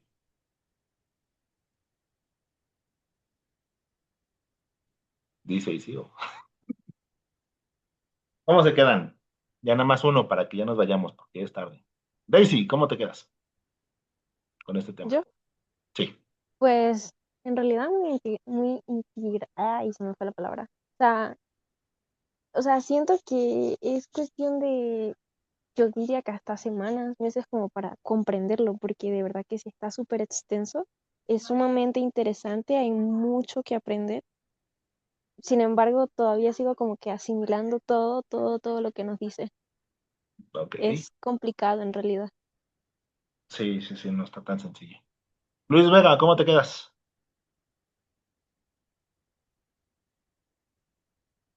Pues igual es un tema de igual de la historia de la salvación, como que todos son muy extensos, pero me queda igual pensando de lo que fue y lo que hizo Jesús después de la crucifixión y y la resurrección. Y pues sí, o sea, pensar en cómo se creó nuestra iglesia y así. Y de la desesperación, me quedé pensando en la desesperación de los apóstoles en los 10 días. Así es. Pues es que es la desesperación de todos cuando tenemos una crisis de sentido, ¿no? O sea, cuando no sabemos para dónde va el barco, para dónde tenemos que ir. Este, y más o menos, mayor o menor medida, pero una de esas nos toca a todos, ¿eh? David Molina, ¿cómo te quedas?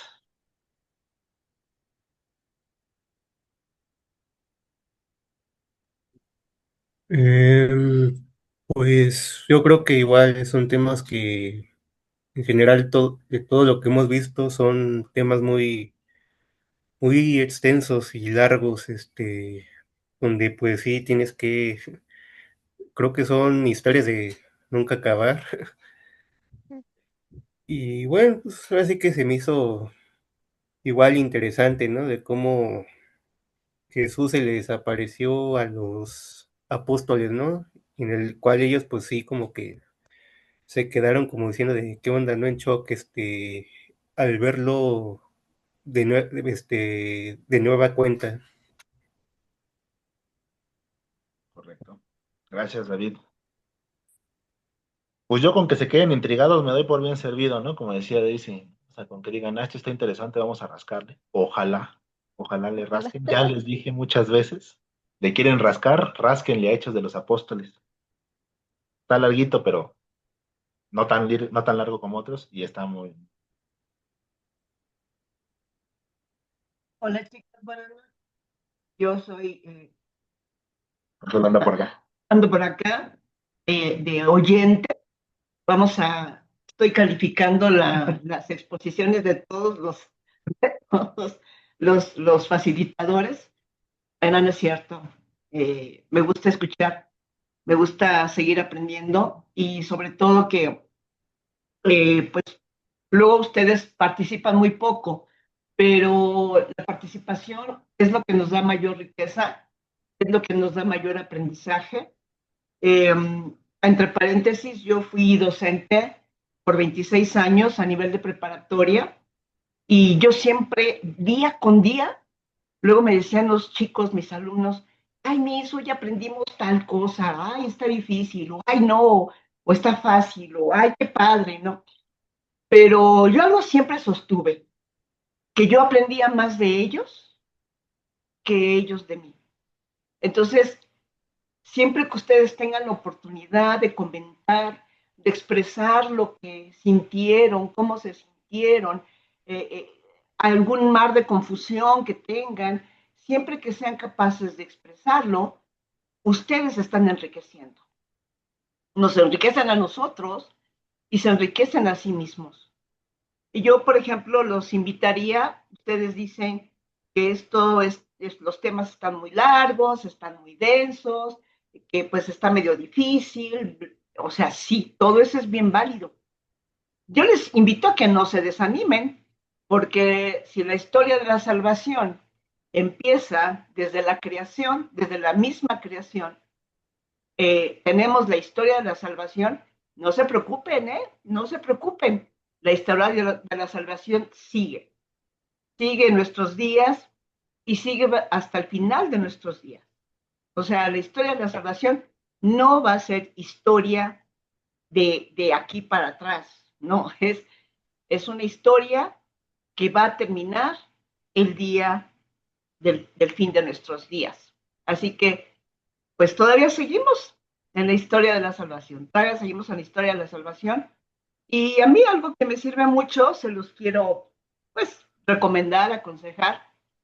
Muchas veces cuando tenemos la edad de ustedes, pues vamos a misa, a lo mejor, obligados, no obligados, por voluntad, porque a la misa el chico que me gusta o la chica que me gusta y a ver si de repente le hablo, qué sé yo, todo eso pasa.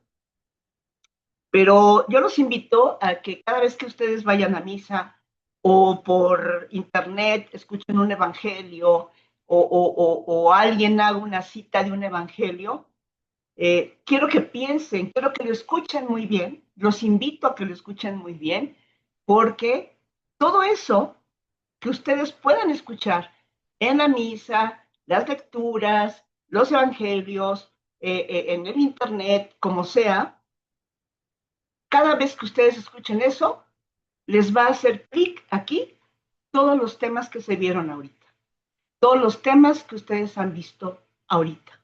Yo, por ejemplo, cuando ahorita Adolfo empezaba a hablarles del peregrino, ¿verdad? Que pues era Jesús, ¿no? Bueno, ¿por qué no lo reconocían físicamente? Pues porque tenía que ser un cuerpo renovado. Imagínense que un soldado pierde una pierna en la guerra, pues por más que se la vuelvan a coser, ya no va a ser la misma pierna, no va a lucir igual esa pierna. Entonces, así también, nuestros cuerpos descompuestos en el momento de la muerte física, pues cuando llegue la resurrección, va a ser un cuerpo renovado. No va a ser el mismo cuerpo maltratado, no va a ser el mismo cuerpo canceroso, no va a ser el mismo cuerpo con el corazón dañado. No, ya no va a ser ese cuerpo. Va a ser un cuerpo renovado. Nuestro cuerpo, pero un cuerpo renovado. Y pues cuando él empieza a hablar de Maús, pues bueno, yo creo que ustedes, si le ponen un poquito de atención o si recuerdan un poquito, hay un cántico que hacemos en iglesia durante las misas, que hay un cántico, yo no sé cantar, soy desafinada y desentonada, completamente desafinada y desentonada, pero hay un cántico que ustedes deben de recordar o pueden recordar, que dice, por la calzada de Maús, un peregrino iba conmigo. Yo no le conocí al caminar. Ahora sí, en la fracción del pan. ¿La han escuchado? ¿Le han puesto atención alguna vez en misa? Se los vamos a mandar. Entonces. Se las vamos a mandar. Entonces, cuando ustedes la escuchen, porque esta es una canción que se canta mucho, cuando ustedes la escuchen, se van a acordar de este pasaje, se van a acordar ustedes de cómo es que fue. Ahí vamos a entender un poquito este cuerpo renovado. ¿Por qué físicamente no lo reconocieron? Porque era un cuerpo renovado. Era un cuerpo renovado. No lo podían conocer. Pero una de las señales que precisamente al apóstol al apóstol Tomás, que era el incrédulo, el que pues, todo quería tener por verdad y todo quería tener prueba de todo, él quería tener pruebas. Entonces, pues por eso Jesús le dice, aquí está mi cuerpo, ¿eh? ¿Quieres? Mete tu dedo en mi mano, mete tu mano en mi costado, que fue el que le perforaron con la lanza, ¿verdad? Entonces, esas eran las pruebas de que este soy, yo soy.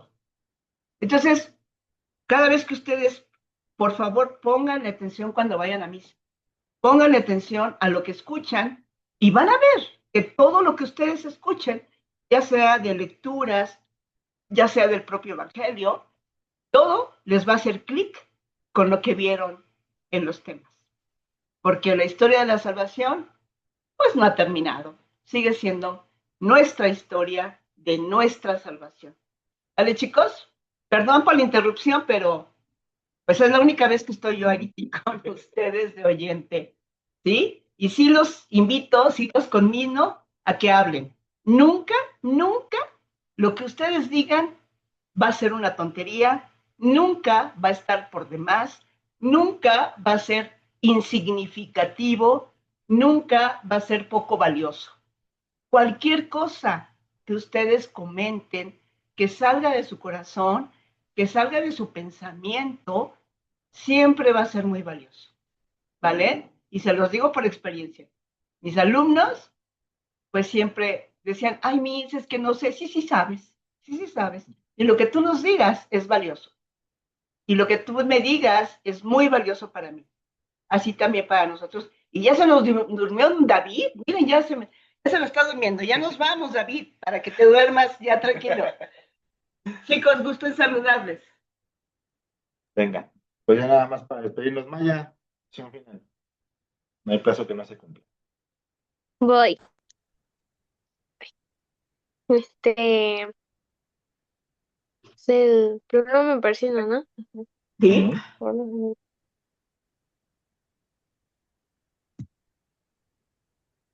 doy gracias, bueno, quiero dar gracias hoy por la reunión que tuvimos, por el tema, el último tema de la historia de la salvación, por tener nuevas enseñanzas de mi semana, pues ganar un partido de vóley municipal, em,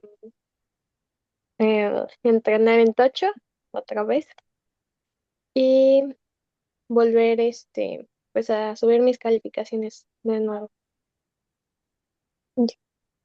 Muchas gracias. Muchas gracias, señor. Pues todas estas acciones de gracias y nuestro descanso de esta jornada lo ponemos en las manos de nuestra Madre María, con las palabras que le dirigió el ángel. Dios te salve María. Llena eres de gracia, el Señor es contigo. Bendita eres entre todas las mujeres y bendito es el fruto de tu vientre, Jesús. Santa María, Madre de Dios, ruega por nosotros pecadores, ahora y en la hora de nuestra muerte. Amén. Que nos bendiga el Padre, el Hijo. Amén. Muchas gracias, muchachos. Descansen, ya saben, ahí subimos la clase por si alguien me quiere dar una repasada en esta parte que les sea dificultad. ¿Vale? Nos vemos. Dios. Gracias, adiós.